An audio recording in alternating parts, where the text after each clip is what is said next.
Stress doesn't just affect your mood, it affects your food decisions. And solving stress eating can mean solving fat loss. Stress pops up and can lead to cravings, it can lead to anti-distraction style eating, or even just trying to get some food in to offset the cortisol response. It's a real thing.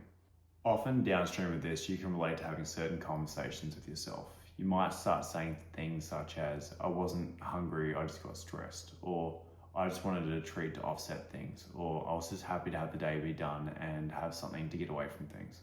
See, here's the thing, and this is the most important thing to really understand if we're trying to solve fat loss.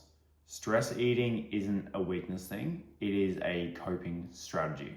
I've been a fat loss coach for over a decade, and within this whole framework, I do try and reduce the stresses in people's life. We try and reduce them so there'll be less of these overall moments from stress to eating. But at the same stage, stresses are still going to happen, so it's important we got solves. And I'm going to draw your attention to these 4 key things. First things first, as simple as it might sound, is becoming aware of it. For most people, this can be an autopilot thing where stress, eat, done, what happened?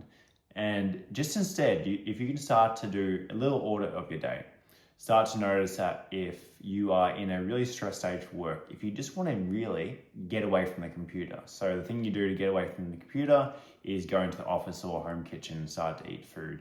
Or you start to notice that you've had a fight with a loved one and you start to notice you bring ice cream or chips to your room. There's a reason why post breakups people are binging out on ice cream and chocolates in the movies. It's a real thing. Second is environment control. You might notice there's certain people or environments that are going to lead you to wanting to stress eat more. Simply being aware of that and where appropriate, changing the dynamics around that can be very handy, or reducing interactions. Second is the environment of the actual food itself.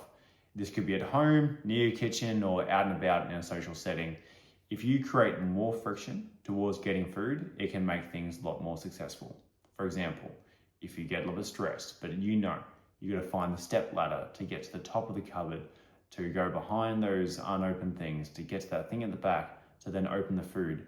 You've now entered a 3-minute process that can be enough time to snap you out of the autopilot thing versus just grabbing a food in front of you and munch. Third is getting the meal structure right. So early on, I used the phrase I think of anti-cortisol stress eating. So there's a relationship between insulin, which is affected mainly by your blood sugars, and cortisol, and they can have a bit of an antagonistic relationship. So cortisol might be involved in stress. If you can then have meals that allow you to get your blood sugar up gently, but last you a long time, you will feel more stable in terms of your insulin. Your cortisol will have a positive response along with it. If you're then having a snack and it's a big spike and it crashes right down, you're gonna look for the next thing. And this is how part of the stress eating cycle can be accentuated.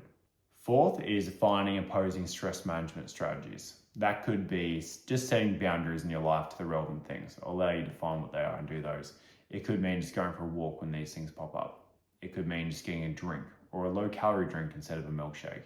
It could be, if it's a work stress and you're just frustrated by some solve, a timed period of lock-in, because at the end of the day, the stress will only be gone once the problem is gone. So if you can just get through and solve it quicker, you won't add more fat loss, intermediary negative effects in between getting the actual work done that you want. This is worth solving and is so worth getting right. And everyone who does get this right that works with me understands the other side of things. Wow, this was a really good position to be on the other side of things.